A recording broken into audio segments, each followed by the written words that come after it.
नमस्कार, जय शिवराय. अण्णासाहेब पाटील आर्थिक मागास विकास महामंडळ याचे मार्गदर्शन आणि अडचणींचे निवारण यासाठी आपण शिबिर आयोजित केलेले आहे. तरी त्यासाठी तुमच्यापर्यंत हा मेसेज पोहोचवावा म्हणून हा व्हिडिओ करत आहे. याच्यामध्ये पॉइंट्स तुम्हाला सांगतो. एक बँकची प्रोसेस असते ती टोटल डिफरंट येते आणि एक अण्णासाहेब पाटील महामंडळाची प्रोसेस आपली वेगळी असते. तर ह्या दोन प्रोसेस वेगवेगळ्या आहेत. अण्णासाहेब पाटील महामंडळाकडून तुम्हाला व्याज परतावा दिला जातो. जे तुम्ही बँकेकडून लोन घेतलेलं आहे त्याच्यावरती तुम्हाला व्याज परतावा दिला जातो.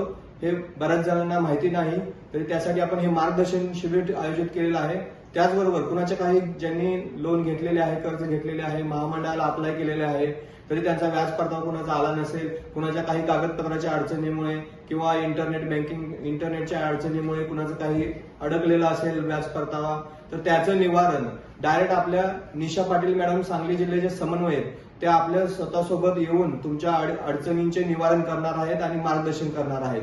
तरी जास्तीत जास्त संख्येने मराठा समाजाच्या सर्व तरुणींनी, व्यावसायिक बांधवांनी या शिबिरात उपस्थिती दर्शवून तुम्ही त्याचे मार्गदर्शन आणि तुमच्या अडचणींचे निवारण करून घ्यावे.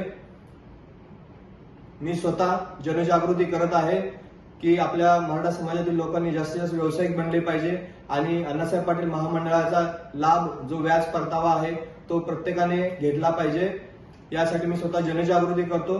तुम्ही सुद्धा अशी जनजागृती करा, व्हिडिओज बनवा, जनजागृती करा, आपल्या आजूबाजूच्या लोकांना सांगा. प्रत्येक जण हे करू शकतो. याच्यामध्ये आपला एकच उद्देश आहे की जास्तीत जास्त तरुणांनी महामंडळाची जी योजना आहे व्याज परतावा मिळतो त्यासाठी त्याचा लाभ घ्यावा. दुसरं म्हणजे आपण सर्वजण एकत्र येऊन जर आपलं संघटन एक असेल, एकत्र आपण असेल, संघटन हे खूप महत्वाचं आहे. जर आपण एकत्र येऊन जर आपल्या मराठा समाजातील तरुणांना किंवा तरुणींना जे बँकेची प्रोसेस असेल किंवा महामंडळातील ऍप्लिकेशन करण्यासाठी मार्गदर्शन असेल, यासाठी आपण सर्वांनी प्रयत्न करूया. जय हिंद, जय महाराष्ट्र.